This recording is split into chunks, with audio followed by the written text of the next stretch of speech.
Hello, hope all is well. So today I thought I'd do a quick video before heading off to Guitar Summit in Mannheim, and that's on the Palmer Trave reamp box. So on the one side you have an XLR input with a ground lift switch, and also a really handy -10 dB or a +4 dB depending on what level you're sending out to the reamp box. And on the other side you have a mono jack out and then a level knob. So the thing with this level knob is, depending on the signal that you're sending out, you can either reduce this or keep it at unity. So the way I've set this up is that I have an XLR going out from my interface and it's set at -10 dB. So that's why I'm going for the -10 dB on here. And then I'm setting the XLR level based on the amount of input I need to match a DI signal. And this is our first example where I'm sending out from a DI that I recorded, back out into here, and then back into the interface using the same DI to see how much level I need to send out into this to get the same level. So in this first example, what I did was I recorded a DI track, and then on the second track, I'm sending this DI out through the reamp box, and it's going back in through the same DI. And then I'm checking to get the levels right, basically. So what I'll do here is I'll leave this Pro Q3 instance open, and the analyzer will have the reamp frequency response that's on there as well, so you can see if there are any real differences.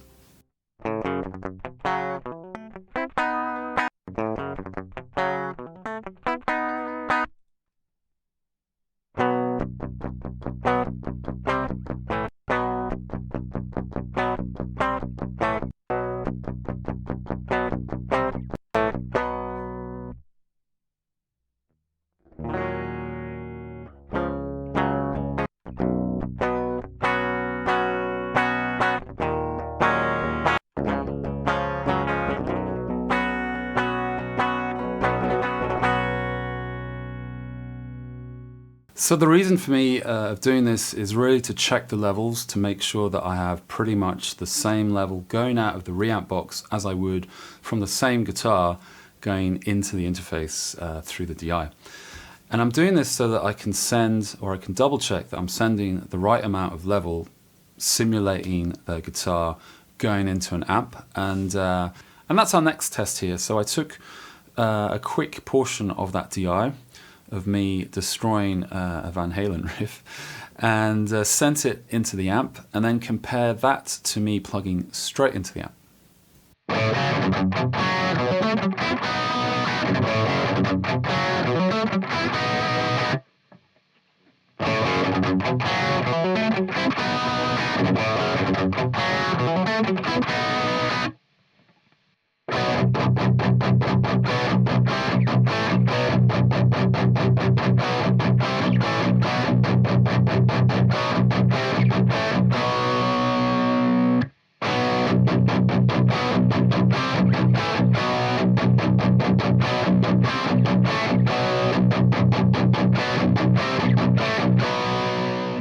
So there is a difference there, so between plugging your guitar straight into the amp or when the reamp box is going into the amp. And that is what I believe is impedance going out to the front end of the amp. So what you can do to sort of equalize this so that you really get the same signal per se, be it the guitar or your reamp box in this case, given that the levels are pretty much the same, is to use some kind of buffer either between your guitar and the amp, or in this case between the reamp box and the guitar amp itself. So this last example, I'm using the Lischlam Audio Acer Hatter Boost. It's between the reamp box and the amp, and then I also play through the same Acer Hatter Boost that's on with a tiny amount of boost going into the amp, and we'll see what kind of differences we have.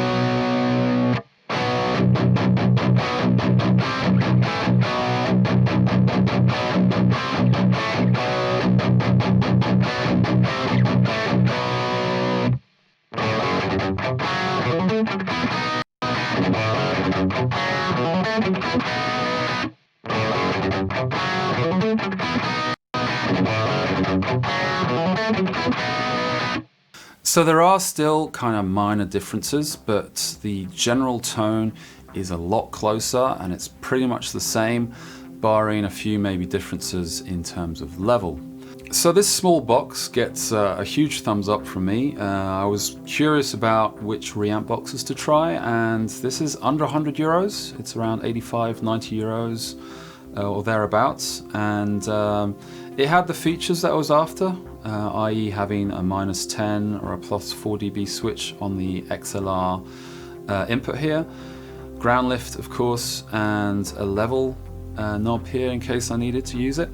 And the real test for me was to see if I could get the same kind of levels that I'm sending out that's coming back into the interface, and also get the same kind of feel when sending it out to an amp.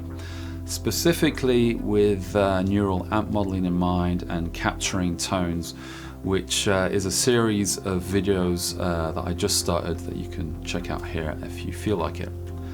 In any case, thanks for watching. Hope this was useful for you, and if you like this kind of content, please drop a like and subscribe, as it really helps me out. Thanks.